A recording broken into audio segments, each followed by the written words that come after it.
Recently, there has been a surge of interest in the visions of Fatima. Understanding these visions makes a significant difference in determining whether we will be deceived in the end times. In 1917, 3 shepherd children in Portugal reported having visions of the Virgin Mary, who revealed prophecies that have since come true. 2 of these predictions have already been fulfilled, leaving many to wonder about the third prophecy, a worldwide catastrophe. As we move into 2024, speculation grows about whether this prophecy will come to pass. Join us as we explore the possible fulfillment of Fatima's third prophecy and what it might mean for humanity. The 3 prophecies of Fatima are a series of apocalyptic predictions given to Lucia Santos and her cousins, Jacinta and Francisco Marto, by a Marian apparition that began on May 13, 1917. The 3 children claimed that they were visited by the Virgin Mary 6 times between May and October of that year. The apparition is now widely known as Our Lady of Fatima. Lucia explained that on July 13, 1917, around noon, the Virgin Mary entrusted them with 3 prophecies. The first 2 prophecies were revealed in 1941 through a document written by Lucia at the request of José Alves Correa da Silva, the Bishop of Leiria. He wanted Lucia to assist in publishing a new edition of a book about Jacinta. The bishop also asked her to reveal the third prophecy, but Lucia struggled for a brief period, uncertain whether she was authorized by God to act. However, in October 1943, the bishop insisted that she put it in writing. Lucia finally did, sealing the vision in an envelope that would not be opened until 1960, when it was believed that the prophecy would be clearer. The text of the third prophecy was officially published by Pope John Paul II in 2000, but some claim that it was not the full prediction revealed by Lucia. Despite repeated validations by the Vatican, some interpretations differ. According to various interpretations within the Catholic Church, the 3 prophecies involve hell, World War I, World War II, and the Christian persecutions of the 20th century. The Catholic Church has investigated hundreds of supposed Marian apparitions, but only 12 have received ecclesiastical approval, all of which occurred between 1830 and 1933. Cultural anthropologists Victor and Edith Turner, who converted to Catholicism in 1958, observed the rise of Marian apparitions as a reaction to the rapidly changing post-industrial world. These apparitions, they noted, represented a growing movement among the lower middle class, who felt disempowered in a fast-evolving culture. Sadly, the 2 cousins, Jacinta and Francisco, succumbed to the Spanish flu at the young age of 14. Lucia, the sole survivor, was sent to a school run by the Sisters of Santa Maria Dorothy in Villar, near Porto. In 1928, she became a postulant at the Dorothean convent of Tui, just across the border from Spain.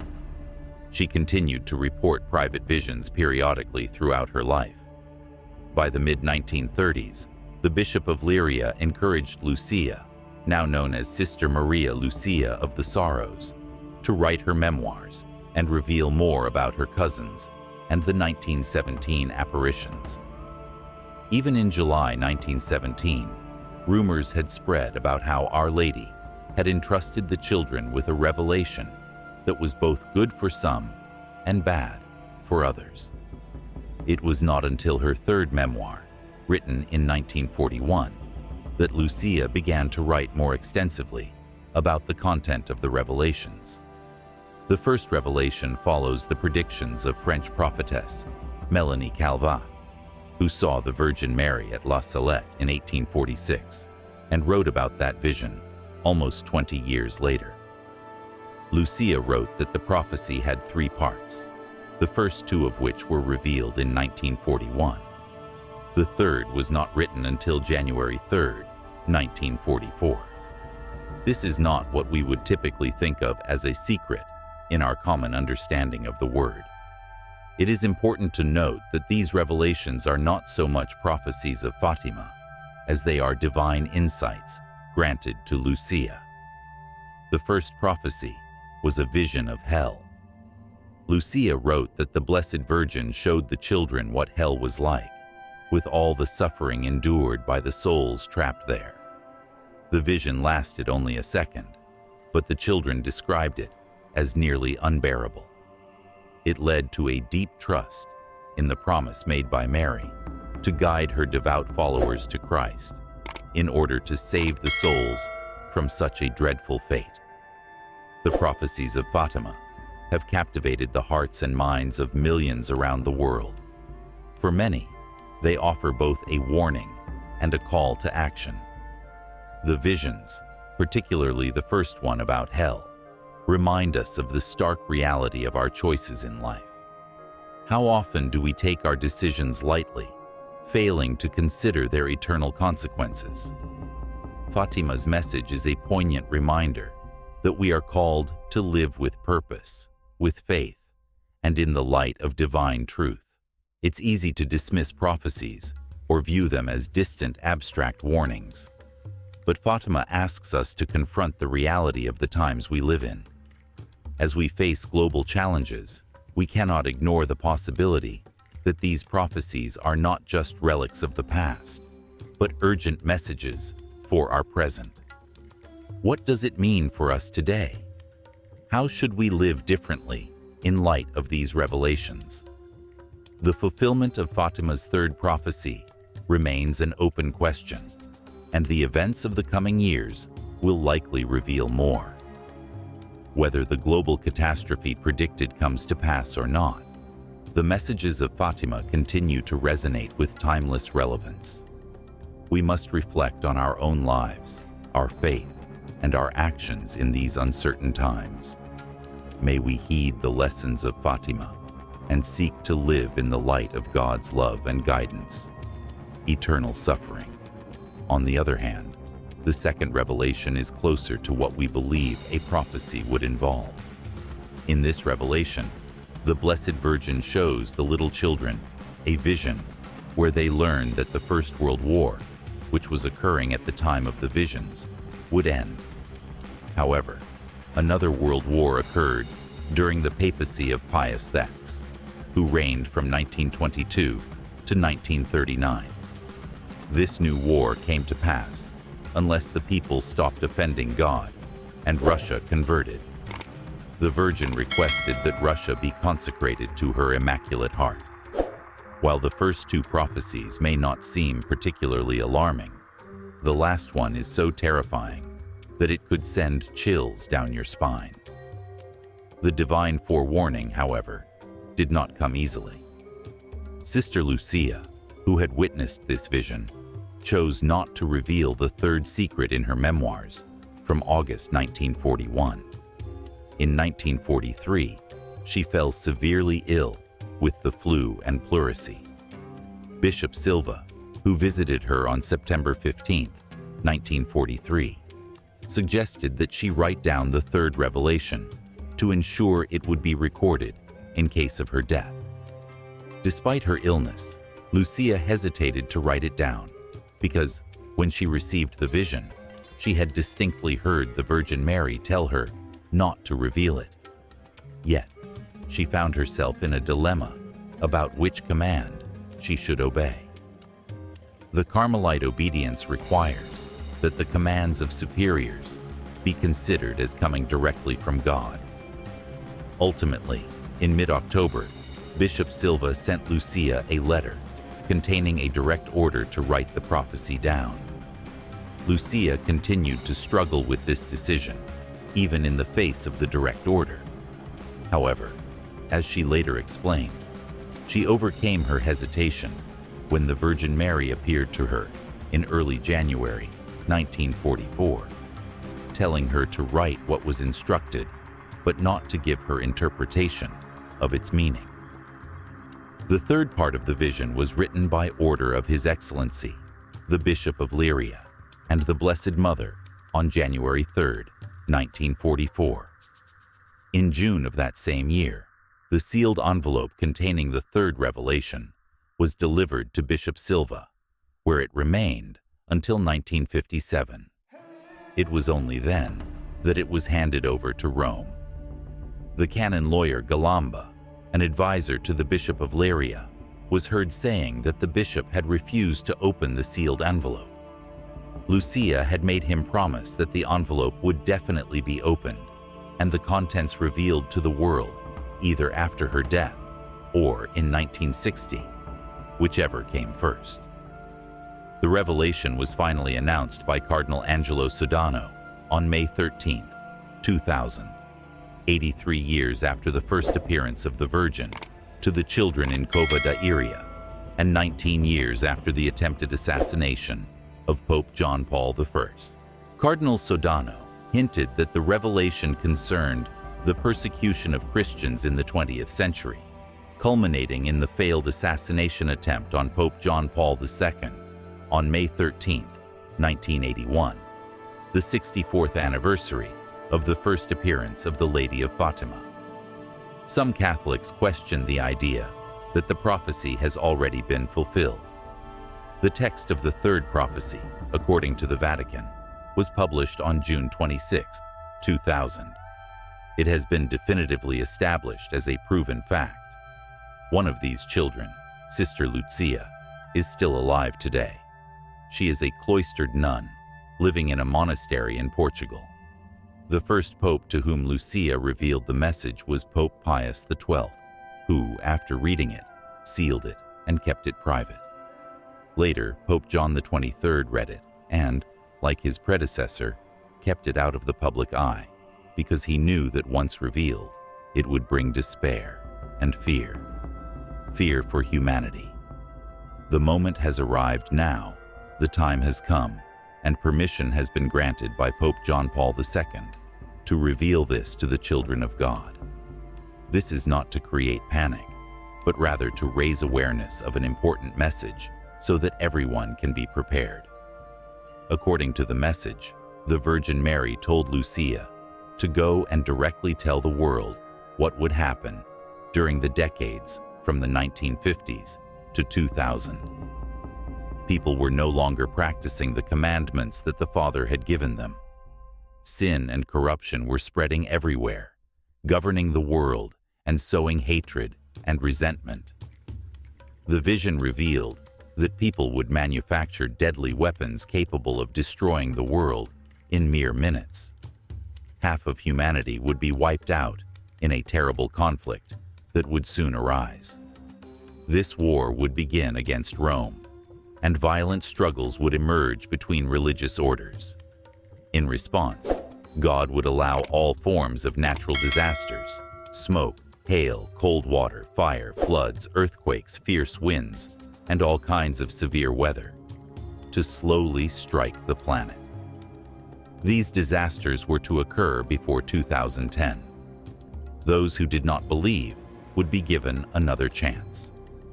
The Blessed Mother had warned that those who lacked charity toward others, who did not love their neighbor as Jesus had loved all of us, would not survive.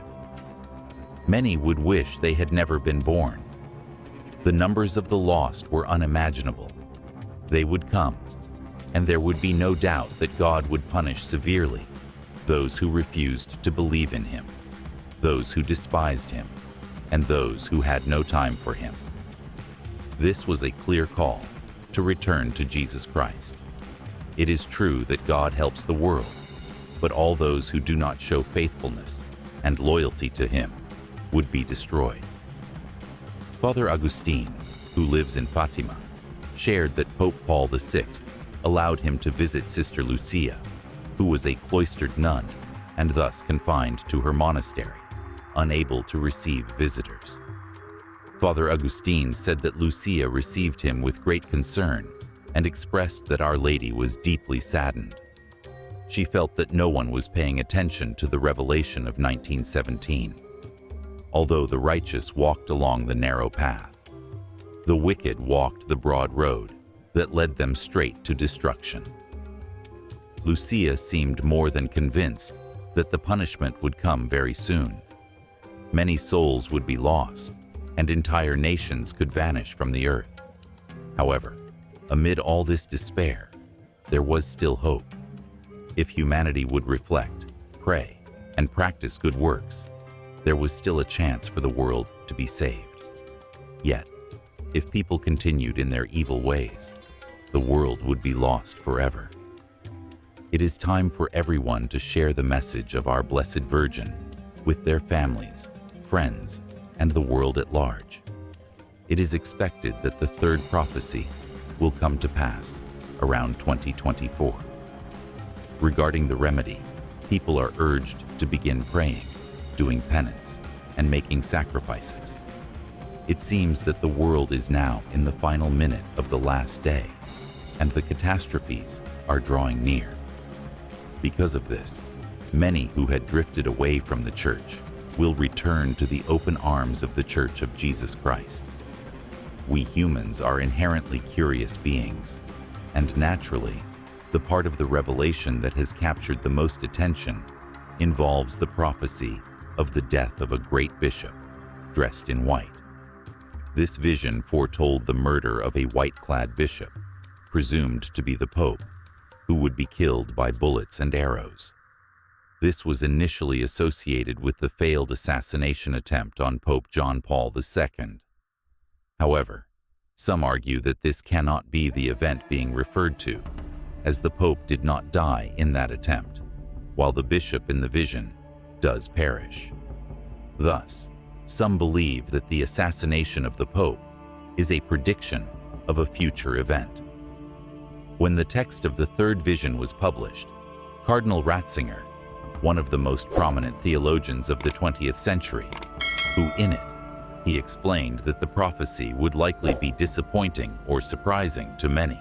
After all the speculation would later become Pope Benedict XVI, wrote an accompanying text. In it, he explained that the prophecy would likely be disappointing or surprising to many after all the speculation it had caused. He stated that no great mystery was being revealed, nor was the future being disclosed in a fixed manner. Furthermore, he emphasized that the purpose of the vision was not to show a future that was irrevocably set, but rather, its true purpose was to mobilize the faithful. The message was not about revealing a doomed future, but rather about encouraging people to take action through prayer, penance, and good works, before it was too late. The prophecy's meaning lies in urging humanity to return to the Church, to repentance, and to a deeper commitment to God. The ultimate goal of the prophecy is not to instill fear, but to prepare the faithful for the challenges ahead, and to remind everyone that even in the face of calamities, there is still a chance for salvation if people turn to God and follow His commandments. The forces of change are moving in the right direction. Therefore, we must dismiss fatalistic explanations of prophecy, such as the claim that the future assassin of May 13, 1981, was simply an instrument of the divine plan, guided by providence. According to this idea, the assassin could not have acted freely. Similar notions have circulated, but the true message speaks of dangers ahead and how we might save ourselves from them. However, this did little to calm the excitement surrounding the third revelation. In the final part of the vision, it was revealed that a great war would occur. This war would destroy everything. Darkness would fall upon us for 72 hours, 3 consecutive days. A third of humanity would survive this darkness and sacrifice, and these survivors would begin to live in a new era. They would be virtuous people. On a very cold night, just 10 minutes before midnight, a great earthquake would shake the earth for 8 hours. This would be the third sign that God is the one who governs the earth. The just, and those who spread the faith need not fear the message of Our Lady of Fatima. What you may not know is that the vision of Fatima is unique. There are other visions, but interestingly, they are all interconnected. The connection between Fatima and the prophecy of Akita is found in the swift and positive response of Cardinal Ratzinger to the prophecy. Bishop Ito believed that the cardinal, who at the time was the custodian of the third vision of Fatima, must have recognized the similarities between the messages of Akita and Fatima, whose authenticity was unquestionable. Therefore, he approved the pastoral letter for immediate dissemination among the faithful. To better appreciate the connection between these messages, Fatima in 1917, Amsterdam in 1945, and Akita in 1973. Consider that Amsterdam happened 28 years after Fatima, and Akita occurred 28 years after Amsterdam.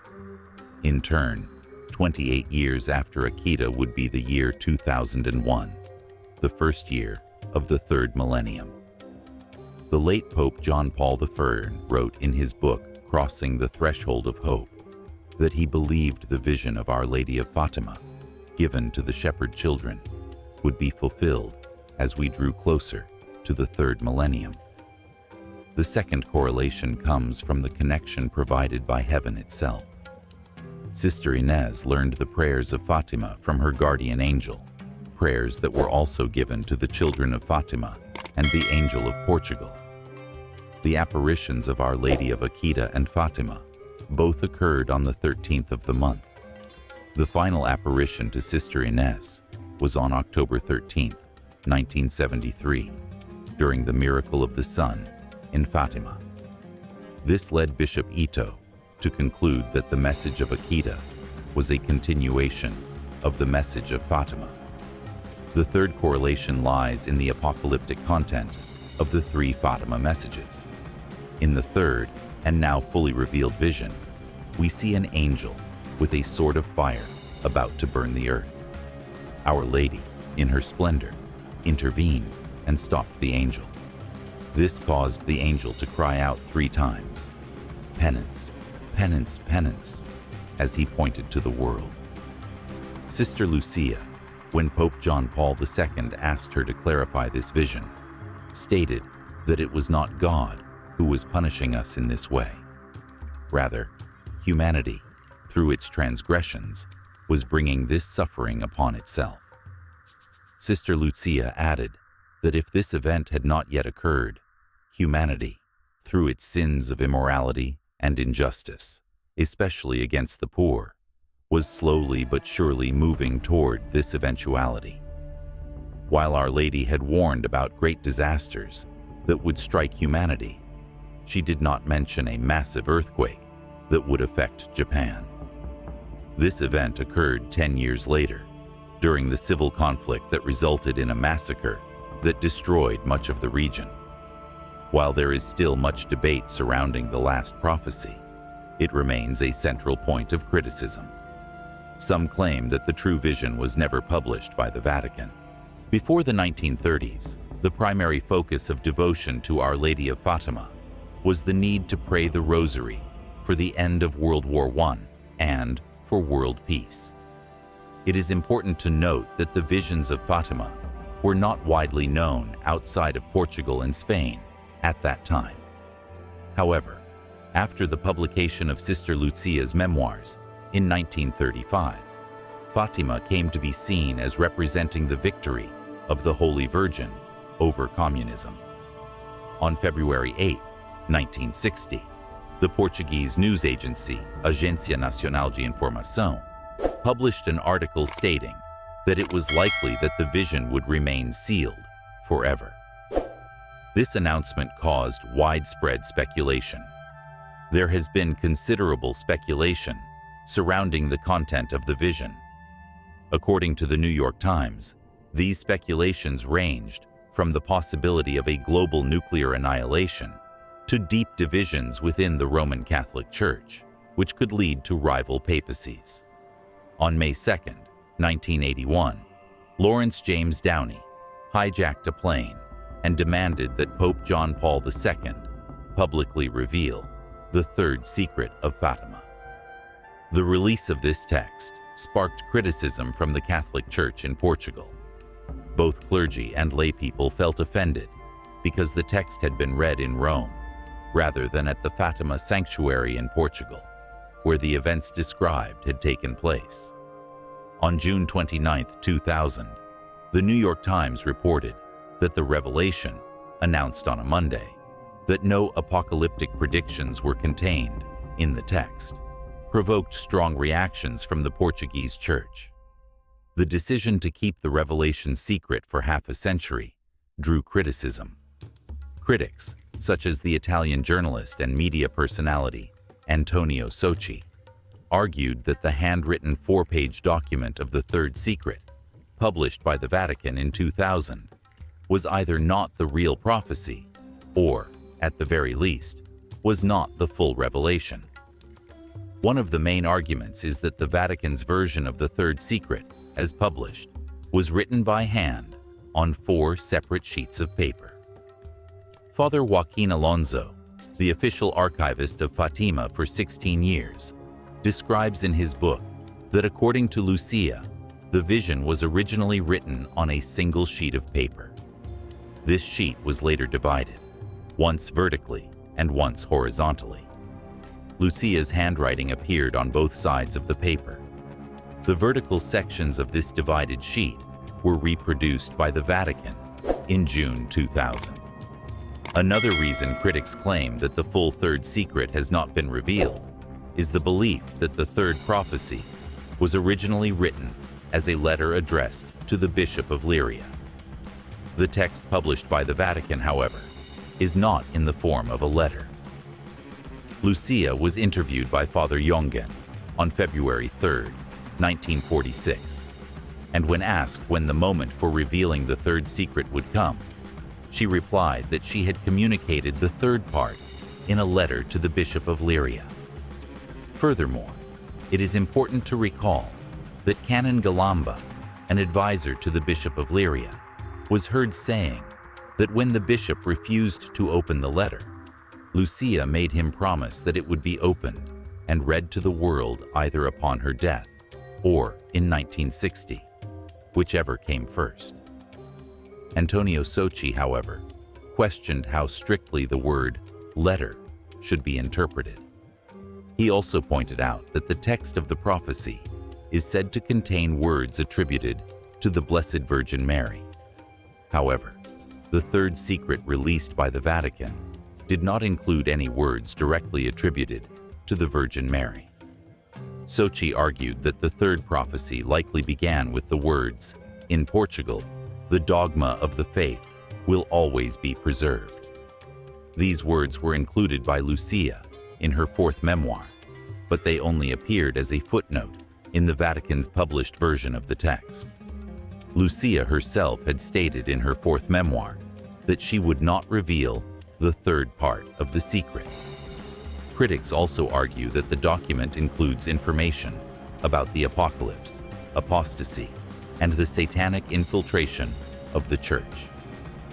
In an interview published in the November 11, 1984 edition of the magazine Jesus, Cardinal Ratzinger was asked whether he had read the text of the third secret and why it had not been revealed. Ratzinger acknowledged having read the third secret and partially explained that the third revelation concerned the importance of the novissimi, the last things, and the dangers threatening the faith, the Christian life, and ultimately, the world. He also commented that the reason for withholding the text, at least for the time being, was to prevent the religious predictions from being confused with sensationalism. Additionally, Howard D., the former ambassador of the Philippines to the Vatican, was interviewed in 1998. He claimed that Cardinal Ratzinger had confirmed to him that the third secret had been revealed to the Vatican, but was being kept under wraps for reasons that had to do with the Church's desire to avoid stirring unnecessary controversy. The messages of Akita and Fatima are fundamentally the same. The prophecy of Akita, in part, contains the work of an infiltrator, someone who has entered even the church itself. This infiltration is so deep that it will lead to cardinals rising against cardinals, bishops against bishops, and churches and altars being desecrated. On May 13, 2000, Cardinal Sedano announced that the third secret of Fatima would be revealed. In his announcement, he suggested that the prophecy refers to the persecution of Christians in the 20th century, which culminated with the failed assassination attempt on Pope John Paul II on May 13, 1981. In a syndicated radio broadcast, Malachi Martin declared that the third prophecy would make no sense unless we acknowledge that a total apostasy is underway, both among clergy and laity within the Catholic Church. In a 1980 interview with Stürmer des Glaubens, a German magazine published in October 1981, Pope John Paul II was asked to comment explicitly on the third secret. He explained that because of the severity of its content, previous popes had diplomatically chosen to delay its publication to avoid provoking the global communist powers, which could potentially use it to fuel political unrest and coups. Furthermore, he stated that, for the sake of Christian unity, such a message, which describes oceans flooding entire sections of the earth and millions of people dying suddenly, should no longer be shared, as it would serve no purpose other than to ignite sensationalism and curiosity. He continued by emphasizing that many people want to know such things, driven by their own curiosity or taste for sensationalism, yet they forget that to know something comes with a responsibility. It is dangerous to seek knowledge merely to satisfy curiosity, especially if one believes there is nothing that can be done to prevent the predicted catastrophe. Holding up his rosary, the Pope affirmed that this was the remedy against the coming evil. According to him, we should pray and ask for nothing more, placing everything into the hands of the Mother of God. When asked about the future of the Church, he responded, "We must be prepared to endure great trials in the not-so-distant future. Trials that will require us to be ready to give even our lives. It will require a total surrender of ourselves to Christ, and through Christ, to the Church." Pope John Paul II stated that through prayer, we may alleviate the coming tribulations, but we can no longer avoid them. Only in this way can the Church be renewed effectively.